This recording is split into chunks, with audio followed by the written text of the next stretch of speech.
Boa noite, esse é o Conversas Cruzadas aqui na TV Com, canal 36 da NET. A Comissão Especial da Câmara dos Deputados, que analisa alterações no Estatuto do Desarmamento, aprovou nesta semana, na última terça-feira, o texto base do projeto. O novo estatuto, do jeito que está posto hoje, agora no debate, tem que levar à última votação ainda, reduz de 25 para 21 anos a idade mínima para a compra de armas no país. Permite o porte para autoridades, como deputados e senadores, e autoriza também a posse e o porte de armas de fogo para pessoas que respondam a inquérito policial ou a processo criminal. O assunto retoma a discussão sobre o Estatuto do Desarmamento, que está em vigor desde 2003 e que impõe restrições, dificuldades para a compra, porte, posse de arma de fogo. A ideia, segundo esse projeto como está, é abrir mais o leque, é ampliar a possibilidade do cidadão ter a sua arma. E claro que no momento em que nós temos aí uma preocupação enorme no país com relação ao aumento da criminalidade, esse assunto fica bem sensível. E é o nosso ponto de partida para o debate desta noite.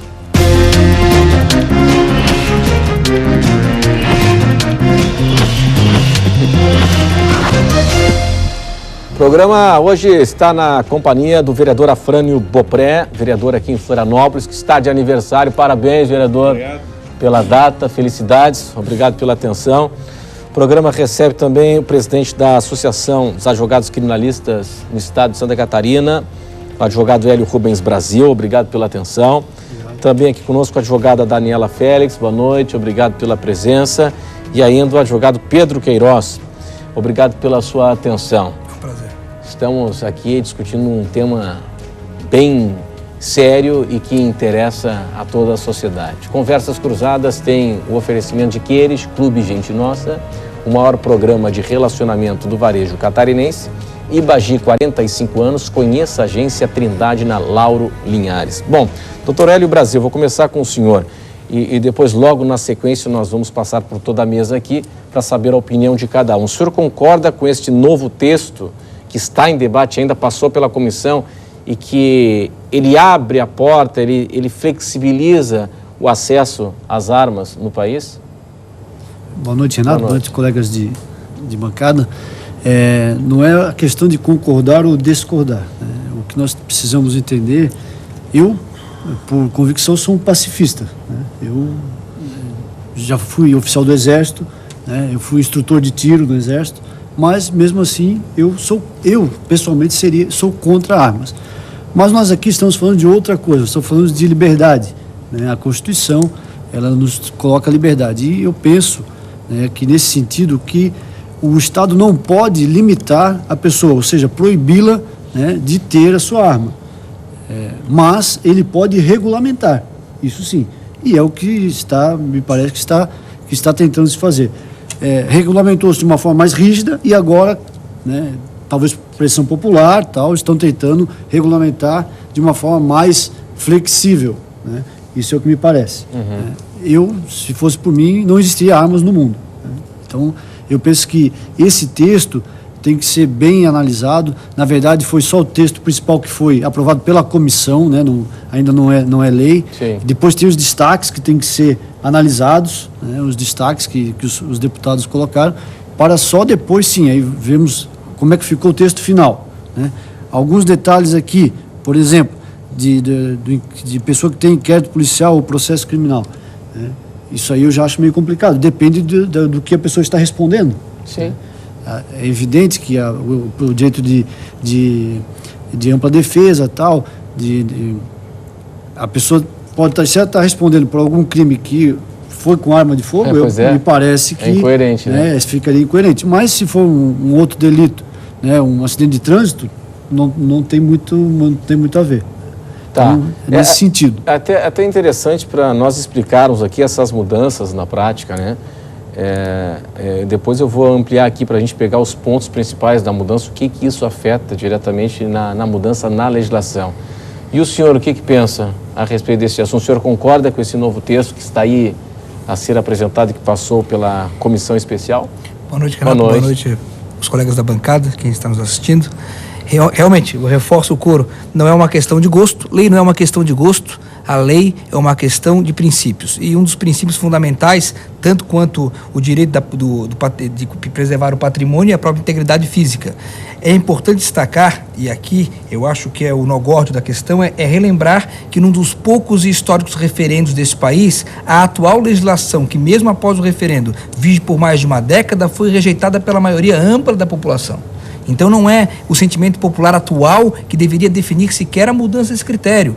Em países mais corretos e mais honestos com o seu próprio povo, com a sua própria Constituição, faria imediatamente após aquela consulta popular destinada pelo legislador, pelo constituinte originário, imediatamente a reformulação. Então estamos levando quase 2 décadas para cumprir uma das poucas vontades populares submetidas ao sistema constitucional do referendo. Colocado esta questão, a minha opinião particular, pode-se falar sempre dos aspectos dos princípios constitucionais, eu trago aqui apenas a guisa de exemplo a questão, eu sou muito a favor da regra do castelo, chama-se a teoria do castelo, que a minha casa é inviolável, e a Constituição abarca, no seu artigo 5º, a questão de que o domicílio da pessoa é tão inviolável que inclusive os atos judiciais não podem ser praticados durante a noite. Mas o cidadão que está nos assistindo sabe que o ladrão não cumpre essa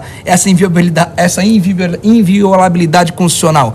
É justamente durante a noite que ele pratica o furto e os homicídios. Então, se o cidadão de bem não pode ter, e aqui tem que se fazer sempre a diferença entre ter a posse da arma em sua residência ou no seu escritório profissional e ter o porte de arma. O porte de arma é que pode causar a maior celeuma se ele é distribuído sem critério, porque você tem aí brigas de bares e esse tipo de conflitos sociais que poderia aumentar, de fato, drasticamente a violência. Mas no meu domicílio, o Estatuto de Desarmamento atual, ele põe tantos critérios, como, por exemplo, ter que comprovar a efetiva necessidade, certo? Além dos custos que são cada vez mais elevados, como já discutimos aqui em programas anteriores.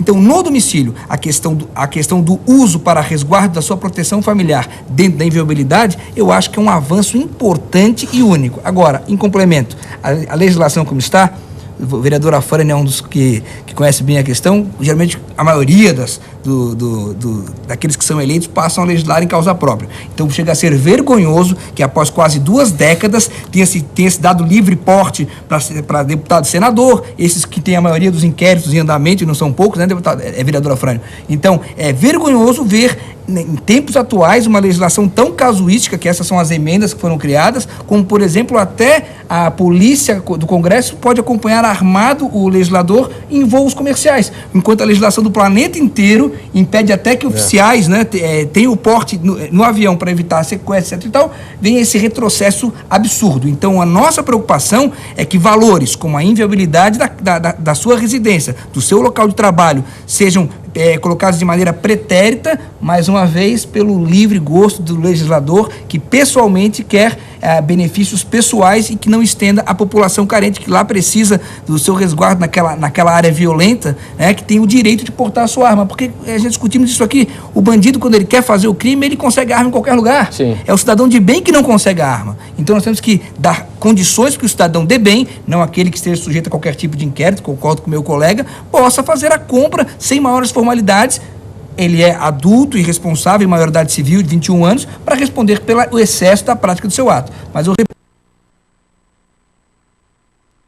e a liberdade de escolha, eu, por exemplo, também sou um pacifista. Eu mesmo que tivesse a oportunidade, não adotaria a compra de arma, porque entendo também da evolução da necessidade de não se defender com essa forma. Mas quem sabe daqui a 5 anos, 10 anos eu precise dessa arma como alguma proteção. Temos um caso famoso de um advogado que foi assassinado no exercício da sua profissão no seu escritório de advocacia. Então a gente nunca sabe o dia de amanhã e dependendo da condição, seria muito importante que se houvesse a necessidade, que não houvesse toda uma burocracia para que eu pudesse defender a minha honra, a minha vida e a minha família. Pois bem, o senhor citou aí a questão do cidadão de bem, né? Eu vou provocar daqui a pouco aqui quem é esse cidadão de bem e mais.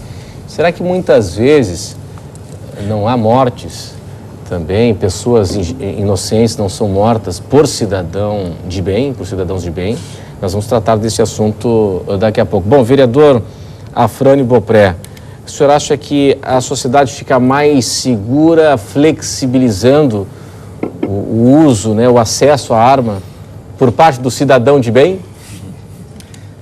Boa noite. Boa noite. Renato, boa noite aos colegas que participo desse debate. Boa noite aos telespectadores. Eu vejo essa problemática sobre um outro enfoque. Primeiramente, é importante localizar que as próprias fábricas, as indústrias de armamento, elas estão ávidas para ampliar o seu mercado. Para desovar os seus estoques. Para desovar os seus estoques, para escoar a produção e não só da arma propriamente dito, mas também das munições. Tanto é que uma das decisões que estão sendo tomadas é de ampliar a compra de 50 cápsulas para 600 cápsulas. Então eu pergunto que cidadão de bem é esse que, para defender a sua residência, ele tem direito de comprar 600 cápsulas para a sua arma, ou seja, descomunal, desproporcional. Não é coerente, o discurso não é coerente com a realidade do que pretende constituir. E na verdade, tem um outro aspecto que eu queria colocar também, que por trás desse debate se produz uma falsa ideia de que o caminho da falência do Estado, um Estado que não consegue mais uma justiça morosa, uma polícia ineficiente, corrupta, etc., o cidadão tende a se isolar e ele vai fazer justiça com as suas próprias mãos. Isso é muito perigoso. Isso nós estamos caminhando para o que eu chamo da cópia daquilo que está errado nos Estados Unidos, inclusive que em vários estados, nos Estados Unidos, o próprio presidente Obama tem questionado, está se levantando a necessidade de se reposicionar com relação a esse tipo de legislação. Embora a motivação lá, o tipo de crime, né, que mais choca todo mundo, a motivação é diferente da nossa, né, porque aqui é a criminalidade contra o patrimônio, né, o crime contra o patrimônio. E lá o que a gente vê de uma forma sequencial é o fato do cidadão entrar numa escola, numa universidade, matar 15, 20 pessoas, enfim, né, e acaba chocando o mundo todo. Mas só mais uma questão, Renato.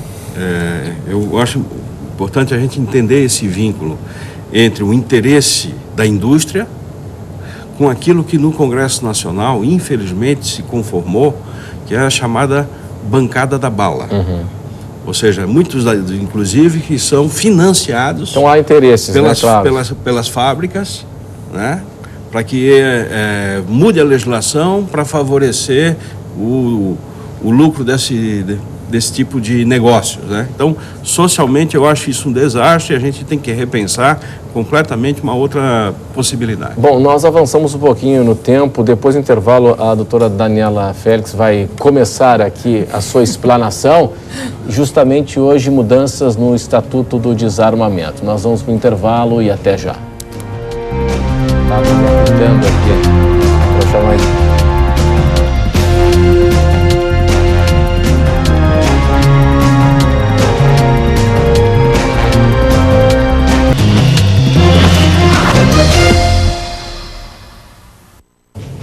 Mudança no texto base do Estatuto do Desarmamento por parte da comissão especial que trata deste assunto.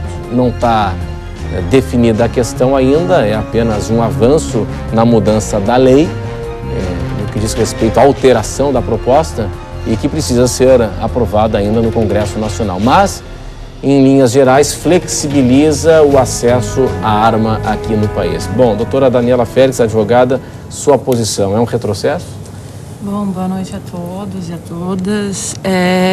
Sim, Renato, eu sou terminantemente contrária a esse projeto de lei, tá?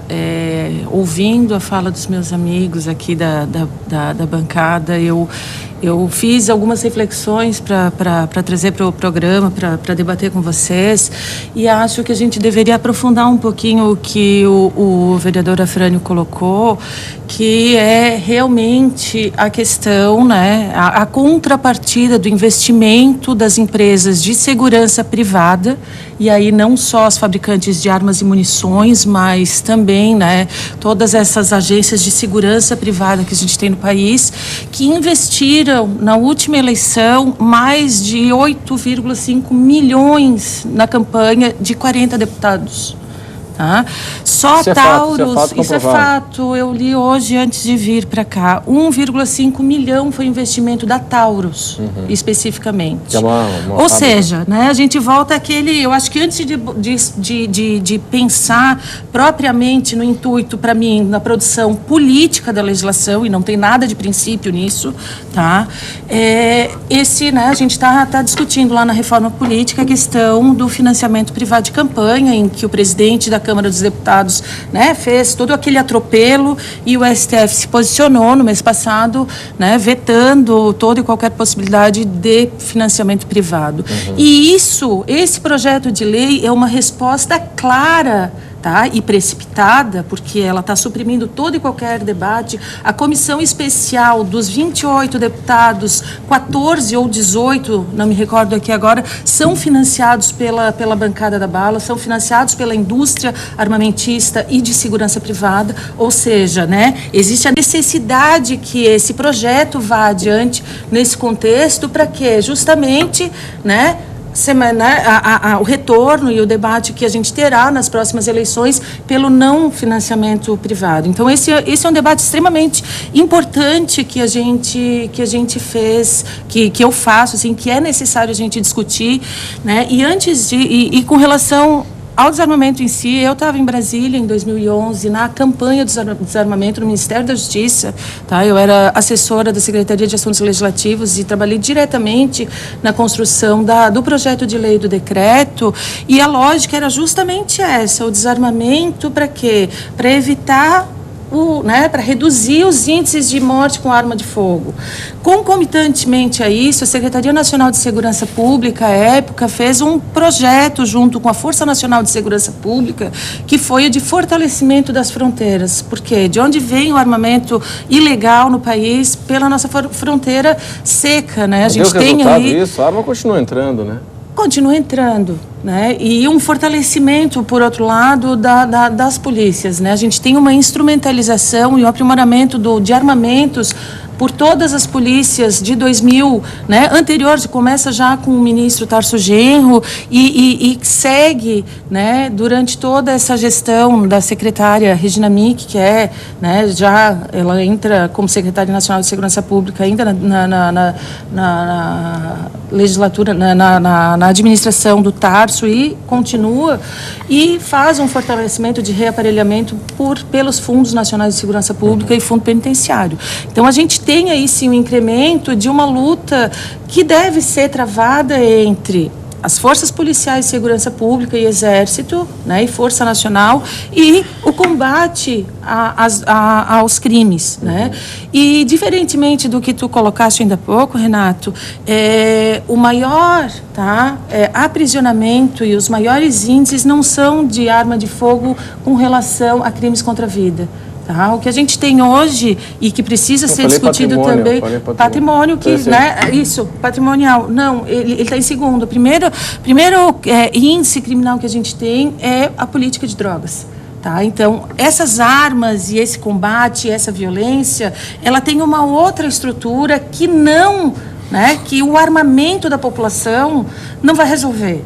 Né? É uma outra estrutura. Aí é a briga do tráfico se matando, né? Exato. A gente tem aqui contabilizado em Florianópolis e vai verificar quantas pessoas morreram em 2015 vítimas de arma de fogo. A gente vê claramente que esses números são de uma luta do policial Sim. com, né, Ou tráfico entre a tráfico, organização do tráfico de drogas nos Ou morros entre as- e no continente, lá no Chico Mendes. Então, assim, ó, é falacioso o argumento de dizer que a arma ela vai ser, né, um mecanismo de defesa. Não é. E Ok. já tive aqui outros programas, Sim. só para concluir, que próprios agentes de segurança pública sabem que uma pessoa armada ela corre muito mais risco de morrer no confronto do que, né, uma pessoa sem armas. Bom, o seguinte, agora vamos tentar um pouquinho mais de agilidade aí para permitir o contraponto. Para explicar o seguinte, quando se reduz de 25 para 21 anos a possibilidade aí de compra de arma de fogo no país, segundo o novo texto, queria entender um pouquinho melhor isso. Mas muda o critério, porque hoje o cidadão precisa provar a real necessidade para ter o direito a arma. Precisa provar a real necessidade. Mudaria ou não? Não, mudaria, porque um dos principais pontos, inclusive, a própria exceção da autorização mediante a Polícia Federal já também é projeto do novo estatuto, que é do controle de armas, não Sim. é mais do desarmamento, no sentido de fazer a liberação sem muitos problemas também a Polícia Civil. Voltar para a fazer Polícia esse requerer Civil. na Polícia Civil. Porque E sem tantos critérios. Não tão exigente como é hoje. O problema Porque central... hoje o cidadão precisa provar a real necessidade e tal, é muito difícil. Isso é o de menos. O problema é que esse ato é discricionário e subjetivo. Exato. Então, aí sim, talvez... Eu tenho um caso concreto, cidadão que mora nas cercanias da Lagoa do Peri, tinha o porte, a cada 3 anos ele tinha que renovar. E levar a arma para a polícia. E foi cancelado. Mostrar porque a edição vendeu, E foi se cancelado. não é, tá lá o E toda aquela situação da área isolada, daquele famoso crime Sim, naquela região, qual foi a justificativa que deixou de existir? Sim. Encontraram ao menos o assassino e prenderam do colega vizinho dele que faleceu? Não. Então a falta de critério na manutenção é um dos escândalos da atual legislação do desarmamento. Mas eu volto a um ponto central, essas questões. Não é mais uma questão de gosto, de opinião pessoal, e nem de opinião doutrinária, é uma questão superada lá no referendo. E é isso que qualquer pessoa de bem, e quem é o homem de bem, é aquele que respeita a Constituição, que respeita o direito do outro fazer a sua livre escolha, diante do princípio central da Constituição, que é da liberdade, a liberdade do cidadão. Eu faço o contraponto aqui, que somente regimes totalitários de esquerda é que fazem a retirada do armamento das pessoas de bem. Essas pessoas de bem são as pessoas que pagam seus impostos, que cumprem a Constituição e acreditam, principalmente, cumprem a vontade popular e a democracia. E, fazendo o contraponto, por que nos Estados Unidos é uma das cláusulas, que seriam as cláusulas pétreas, nossas, uma das poucas emendas da Constituição americana? Porque lá, o cidadão, ele tem até o direito de mudar a história do seu país, se ele assim se convencer. Foi o caso, quantos presidentes americanos têm que ter a responsabilidade de olhar para trás antes de fazer algum ato, porque sabe que desde Abraham Lincoln até o Ronald Reagan, não estou aqui dizendo que isso é possível de algum modo, mas o temor do nosso legislador é muito importante. E quando nessa legislatura ele vem fazer o armamento, dando aporte para ele está dizendo, agora vai ficar mais difícil, eu posso fazer o que eu quero aqui no Congresso porque não tem arma lá fora. Renato. Então o nosso medo é esse, porque nos Estados Unidos é tão forte essa questão, porque se mexerem no meu patrimônio por meio de lei, vai ter que vir aqui me tirar. Então, eles têm esse respeito de que o meu patrimônio, a minha propriedade, posso até eleger o meu representante, mas se ele mudar o discurso, como facilmente se faz aqui no Brasil, até no âmbito do governo federal, ele vai se ver comigo. Ele tem que ter esse medo. E aqui no Brasil não tem que ter esse receio, porque o bandido não vai lá no Congresso, o bandido não vai a Brasília perder tempo para exigir os direitos da eleição. Essa é a questão. Até esse contraponto é magnífico. Ninguém pede arma nos Estados Unidos por meio da segurança. A segurança é praticamente... O Estado funciona tão bem, Eu acho você sabe que muito bem, que a segurança pública são... americana ela dispensaria o uso de arma. Por isso que você não tem nem esses casos de violência. Tem os casos excepcionais, certo? Mas o temor que se tem, eu não vou entrar na tua casa porque você pode estar armado e pode ser contra a minha invasão, a minha agressão. Eu vou respeitar o teu voto porque eu corro esse risco. Isso é fundamental na democracia americana. Esse é o contraponto. Enquanto em países como a Venezuela e outros países de esquerda, desculpa, os participantes eu não sei, essa doutrina, eles primeiro esvaziam mediante a legislação e depois você tem o chavismo. Você tem exatamente o controle dos armamentos na Venezuela e aí você tem a impossibilidade, aí você tem o cerceamento da liberdade. Está lá aquele senador que foi da oposição, sem julgamento, vão tirar ele de lá como? Vão pedir a ajuda das Farc? Não, eles não estão interessados. Então, o cidadão de bem, não podendo pegar em arma, não pode vigiar o seu direito, quando o cidadão que não é de bem, que é a maioria do Congresso Nacional, atua contra o cidadão. Só uma parte, eu não sei quais são os teóricos que tu lê, mas os Estados Unidos, além de ser um dos sistemas mais corruptos do mundo, segundo a literatura que eu trabalho, tá? É uma população que vive em extrema vigilância e a maior população carcerária do mundo. Mais de 7,5 milhões de pessoas cumprindo algum tipo de regime. Então, se comete crime, né, se comete violência... crime, vai preso. Pobre ou rico vai preso. Não. Aqui no Brasil, só o pobre vai preso. Lá vai todo mundo preso. Lá é um regime... Lá é um paradigma. Lá lá também... Não é um paradigma. Eu acho que lá você tem a vigilância da lei. O sistema prisional é igual em todo mundo. Eu queria só colocar, porque o debate eu acho que está indo para um lado... que há contra-argumentações e num grau de ideologização desnecessário. E eu queria, ao contrário, dizer que a redução da idade 25 para 21. De 25 para 21, nós temos que observar que também ela está conectada com a ideia de ampliar o mercado consumidor. São mais consumidores do produto, do armamento, que é a mercadoria que precisa ser trabalhada por essa perspectiva. Mas, assim, uma questão de isonomia e de igualdade, não tem por que diferenciar um cidadão de 21 anos e um de 25. Muito pelo contrário. Até porque, né, você serve o exército, por exemplo, com 18. Sim. Então, com 18 anos, você já pode se habilitar. Mas eu acho que tem uma razão pelo seguinte, geralmente, eu não tenho dado estatística, eu estou tirando assim uma opinião. Eu acho que é muito mais fácil a gente perceber alguém de 25 com família constituída e um jovem de 21 ainda solteiro. Ou seja, a ideia de se for para mas aí, trabalhar a noção de proteção da residência, isso também é uma demonstração que não cola, é mais um discurso da carochinha para tentar cativar consumidores, badalar uma juventude para ela se armar até os dentes. Na verdade, eu sou contra também. Mas é isso. O que está por trás dessa tentativa de redução é ampliar o número de consumidores do mercado da bala.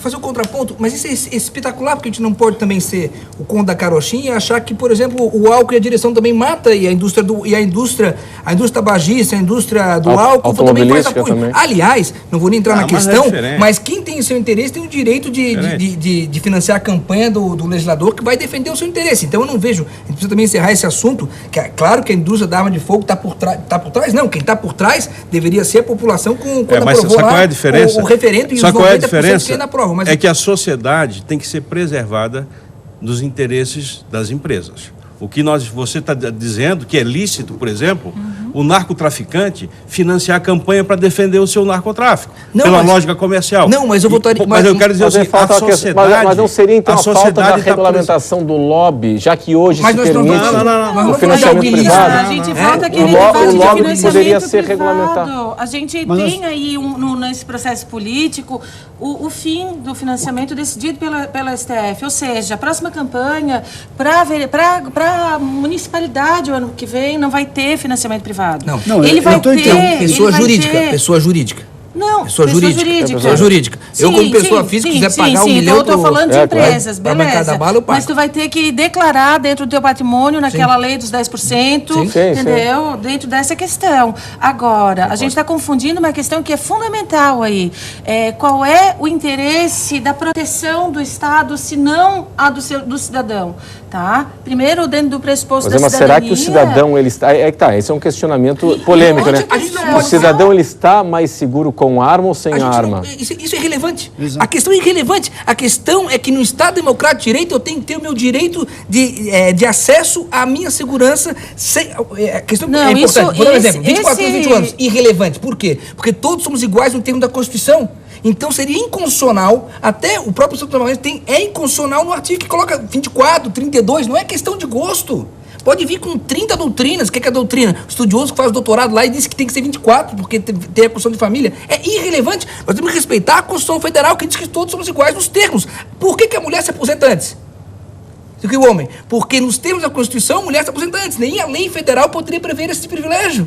Então, nós temos que ser aqui como advogados, mas mesmo o cidadão de bem tem que respeitar a Constituição. Elegeu o constituinte originário, que escreve a Carta Diretiva de Princípios. A Carta Diretiva de Princípios diz todos somos iguais, 21 anos, 21 anos. Questão polêmica poderia ser 16 para votar. Está na Constituição. Eu queria só colocar então, o seguinte, gente, só para encerrar a questão... Senão você monopoliza a Vou fazer conversa. um pedido. Vai ter sempre alguém por trás de alguma lei. Sempre haverá um interesse, vamos superar isso. O interesse existe, vamos adiante. O contraponto aqui do vereador Fran. Eu entendo assim, a questão da Constituição, o direito de ter a arma, só que assim, eu acho que nós estamos abstraindo aqui da nossa conversa a complexidade da sociedade. O problema, o que gera a insegurança, a pobreza, como é que ela é produzida, como é que ela tem que ser segregada, o que a classe média está fazendo para se buscar resolver como as suas ameaças, se enclausurando cada vez mais com as suas portas com 4, 5 fechaduras, com câmeras eletrônicas, com porteiros, com carros blindados, percebe? E aí tudo isso para a gente vai se tornando natural.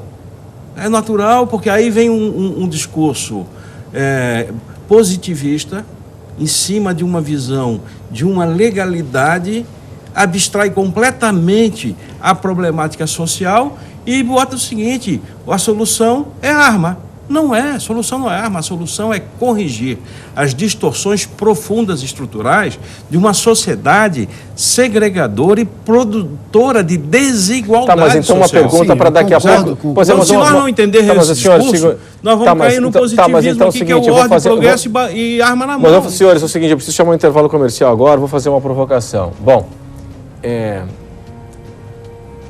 houve uma redução da desigualdade no país nos últimos 15 anos, pelo menos do ponto de vista do crédito, não digo nem do poder da renda das pessoas, falo do crédito. Houve uma desigualdade de crédito das pessoas, ok. Mas então não é justamente um contrassenso quando se diz que a violência é consequência da desigualdade, mas se essa desigualdade ela reduziu, por que a violência aumentou? Vamos para o intervalo e até já.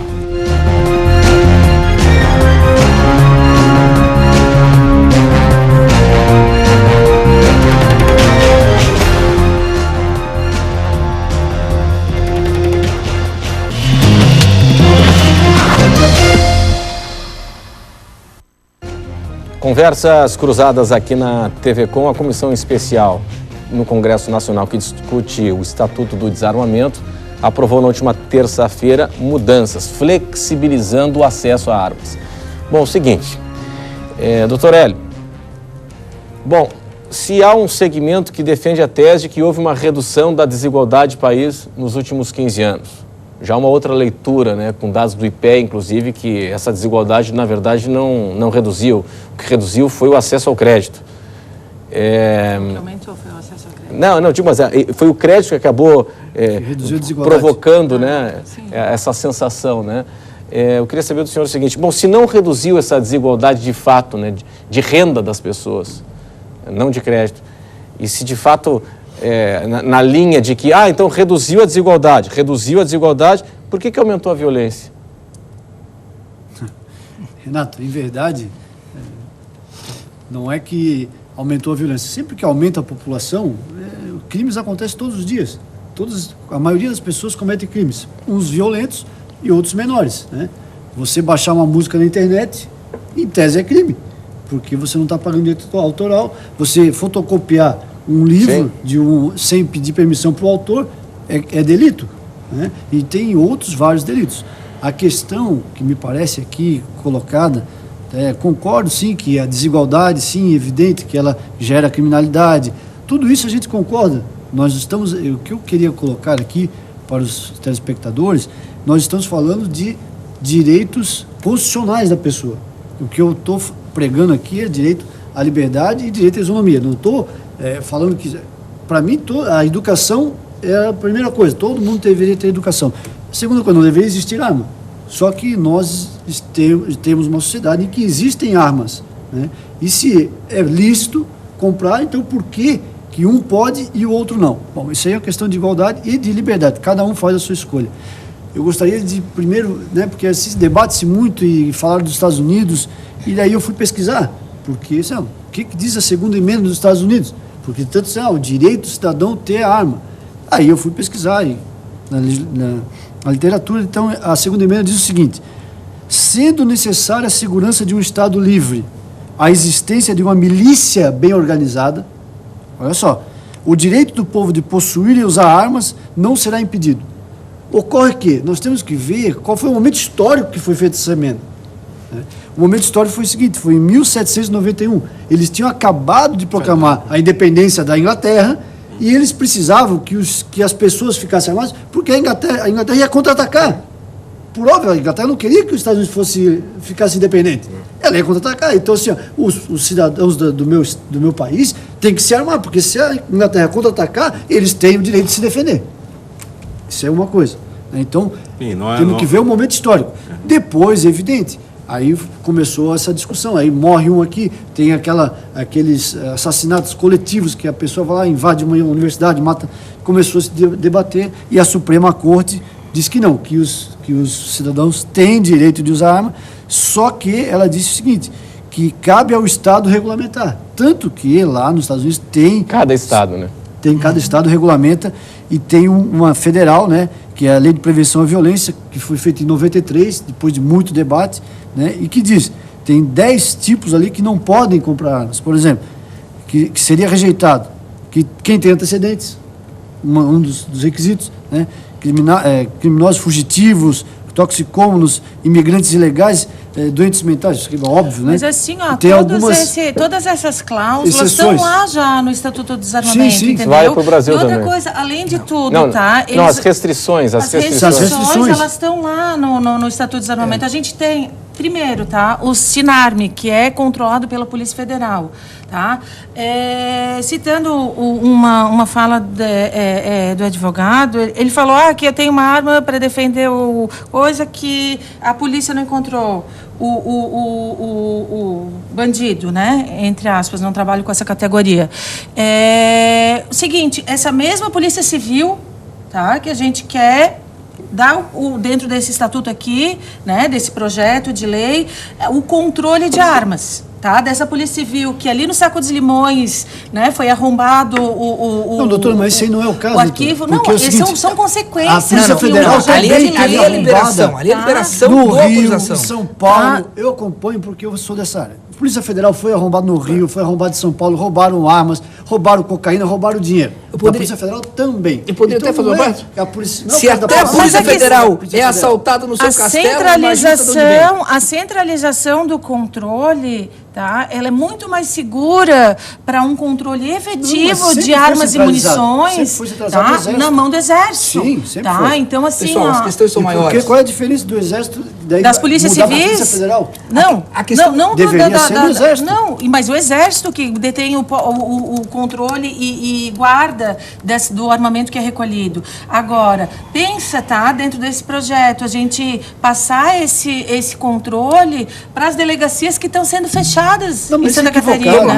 Vamos lá. Não é, eu não acho esse debate. Controle do Exército. Vamos mudar o foco um pouquinho. Não da Polícia Civil. O tripé do Estado é segurança. O que ele está falando, o doutor Pedro está falando, é de autorizar o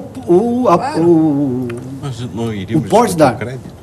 Vamos rapidamente da questão. O que o Estado tem que falar sobre qual é a função primária do Estado? Qual é a função primária do Estado? Segurança, saúde e educação. Se o cidadão de bem pode colocar na escola privada, ele coloca o direito dele, porque as escolas públicas são falimentares. Se ele não vai no SUS, ele pode pagar a Unimed ou dar para o seu funcionário, ele dá a Unimed, que também já está ruim.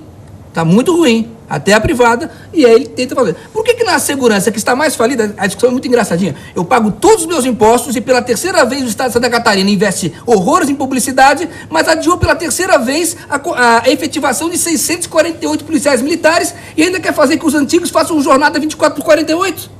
Ora, o que eu queria? Queria pagar meu imposto. Tu acha que eu quero botar a mão em arma? Eu quero pagar o meu imposto para a segurança pública fazer a parte dela. Mas se ela não faz, eu não posso fazer? Então esse discurso não cola, não interessa quem está financiando, não interessa quais são as ideias dos doutrinadores, interessa que, dentro da falência do Estado, porque objetivamente da educação para todos, como se foi feito em Singapura, como foi feito no Japão, daqui a uma década, daqui a 2 gerações, não temos problema. Nós temos drogas, nós não temos insegurança, mas a realidade é hoje. Eu sou pai de família de uma menina de 7 anos hoje. Daqui a 60 anos eu quero que a filha dela não precise pegar em armas, não saiba nem o que é arma, que efetivamente o nosso imposto, vereadora Fânia, que o senhor controla a nível municipal, seja destinado para fazer a efetivação no mínimo desses policiais.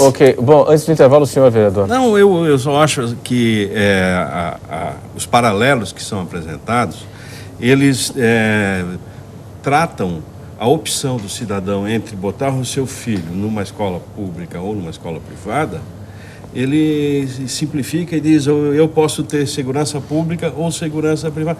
Individual, eu posso me armar. Não é isso. Veja que são paralelos completamente diferentes.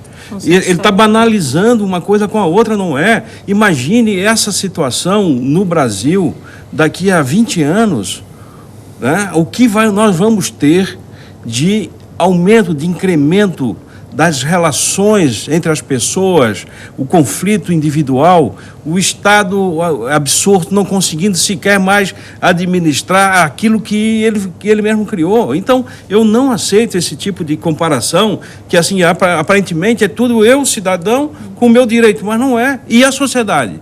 E os problemas que vão advir desse tipo de política que, na verdade, promovem a violência. Bom, seguinte, desculpa, Daniela, eu preciso chamar um intervalo agora. Lembrando que nós estamos na Semana Lixo Zero. Hoje, aliás, é o último dia da Semana Lixo Zero.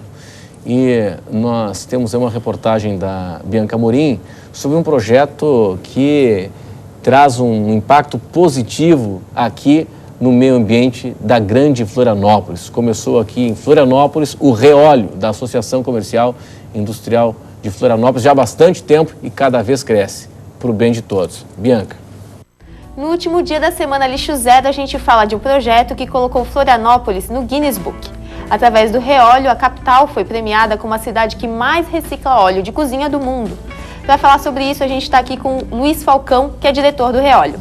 Falcão, como que foi atingida essa meta? Qual que foi o valor mesmo? Olha, nós chegamos num só mês, mês de junho, a 45.390 litros. A meta era 20 mil. Agora, o segredo disso foi a participação total da comunidade. Florianópolis, os cidadãos, eles apoiaram, eles acreditaram e desejaram que a nossa cidade continuasse sendo a que mais arrecada óleo de cozinha no mundo. Esse sentido do pertencimento fez uma grande diferença. E aí, você parte do sonho para a realidade quando você tem atitude. E aí a atitude fez esse belíssimo resultado em que todos os cidadãos estão de parabéns. Né? Falcão, como que funciona o Reóleo? A pessoa faz um contato na CIF, ou através do site nosso, ou através por telefone, entra em contato e, ao mesmo tempo, assina depois um termo de adesão. Aí a gente disponibiliza uma bombona, se é gerador e ponto de entrega voluntário. Se é condomínio, eles adquirem essa bombona e não tem que pagar mais nada. É só apenas a pessoa marcar na sua agenda o momento em que o caminhão da nossa parceira Ambiental Santos vai lá recolher esse óleo. É lógico que ele não vai até um condomínio pegar uma só garrafinha PET. Nos condomínios, o óleo é colocado em garrafa PET para ficar mais fácil. E aí depois, tudo isso é recolhido e levado para essa empresa que tem uma fábrica que transforma em matéria-prima e essa matéria-prima dá ensejo ao sabão em pasta, ao sabão em barra, ao detergente, ou seja, produtos de limpeza que revertem a este que contribuiu. E além disso, a gente tem um programa de educação ambiental, que é fantástico. E que já chegamos a atingir e sensibilizar mais de 27 mil crianças. Quais são os planos para o futuro para esse projeto?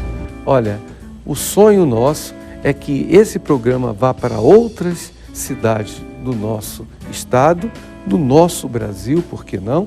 A gente recebe muitos contatos, estamos à total disposição para quem queira fazer contato com a gente, até nos visitar para conhecer e até a possibilidade de a gente prestar uma consultoria, porque o que a gente deseja é cada vez mais a qualidade de vida e a natureza, com certeza, agradece. Muito obrigada pela entrevista, Falcão. Voltamos ao estúdio.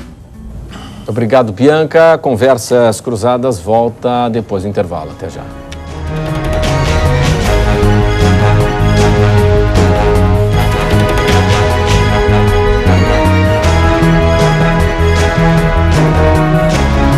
Estatuto do Desarmamento é o nosso assunto hoje aqui no Conversas Cruzadas desta sexta-feira.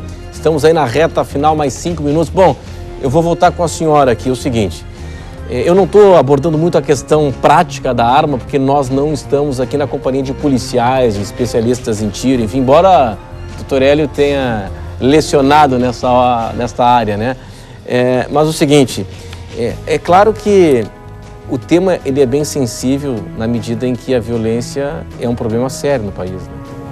É um problema sério e precisa, assim, ser analisado nas suas multiformas, né? Eu sempre falo isso, tanto em sala de aula quanto na advocacia e todos os debates que eu participo, justamente, a gente tem o costume no Brasil, e eu acho que isso é cultural, inclusive, né, de dar respostas imediatas e simples para problemas extremamente complexos, né? A gente não vai com né, essa revogação do Estatuto de Desarmamento conseguir frear os números da violência no país, tá? Ao contrário, tá? Eu acho que como fica o cidadão de bem? Vai continuar sendo colocado em risco, e acho que a gente vai sim ver cidadãos sendo mortos e tendo porte de armas e não tendo condições de reagir. Tá? Isso é uma das questões, inclusive, que na Conferência Nacional de Segurança Pública, em 2009, a Guarda Municipal do Rio de Janeiro não queria o porte de armas, porque ela sabe que a partir do momento que ela está numa condição de violência, tá? Se a pessoa sabe que ela tem arma de fogo, o risco dela morrer é muito maior. Agora o que a gente está vendo também, né, isso choca cada vez mais, doutor Hélio, é que o marginal, ele vem cada vez mais com armamento forte e sem muito receio na hora de atirar também, né? O que a gente viu essa semana aí, um cliente de uma pizzaria levou um tiro na cabeça de forma gratuita, né, aqui em Balneário Camboriú. Sim, o que nos parece é que mesmo tendo todas essas conferências de segurança pública e entre outras, e todas essas tentativas de prevenção, né, nós não temos ainda a segurança desejável, né? E eu volto a insistir, eu sou um pacifista, eu sou contra armas, né? Mas a Constituição, ela permite. Então, me parece que do jeito que está posto, é evidente que tem que ser modificado muita coisa nessa tentativa de flexibilização do Estatuto do Desarmamento, mas inconstitucional me parece que não é, né? Tanto pela questão do princípio da liberdade quanto da isonomia. Mas é evidente que só vamos mudar com educação, não é armando, não é diminuindo a maioridade penal, não é fazendo outra coisa que nós vamos mudar a violência que está aí. Vai diminuir a violência quando todos tiverem educação. Bom, ainda na reta final, rapidamente, vereador Afrânio, quando foi citado agora há pouco aqui pelo doutor Pedro a questão de que quando houve a consulta popular, a ampla maioria votou pelo direito de comprar armas. O próprio governo tentou, num primeiro momento, aprovar o tal dos conselhos populares, enfim, para ouvir a sociedade. O governo atual gosta muito de ouvir a sociedade, discutir bastante, de forma democrática, atendendo a vontade da maioria. Não é um contrassenso, nesse caso, se a maioria quer usar armas? Bem, Renato, eu considero a tua questão muito importante. Até eu já queria ter falado antes sobre isso, porque nós já estamos indo aí já estamos no 4º governo do PT, que tanto defendia a participação, a consulta, etc. O único plebiscito, referendo que foi feito nesse período foi se podia ou não andar com uma garrucha na cintura. A dívida pública, o problema da reforma agrária, os banqueiros faturando horrores com 46% do orçamento da União, o problema da corrupção graçando, e nós não tivemos mais consulta nenhuma. Lamentavelmente, não há esse sincero compromisso com o participacionismo, com a democracia, etc. Agora, houve o referendo, nós estamos exatamente aqui para fazer esse debate, qual é a melhor formatação, e o debate livre continua, porque uma vez a palavra sendo tomada, a qualquer momento também você pode, a partir dos ensinamentos da própria vida, repensar as decisões anteriores.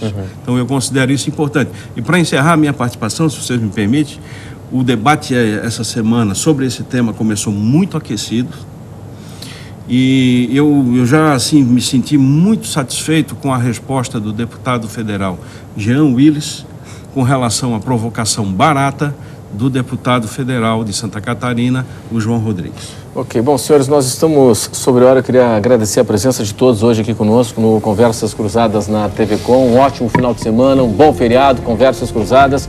Quem decide tem opinião, assiste. Tchau!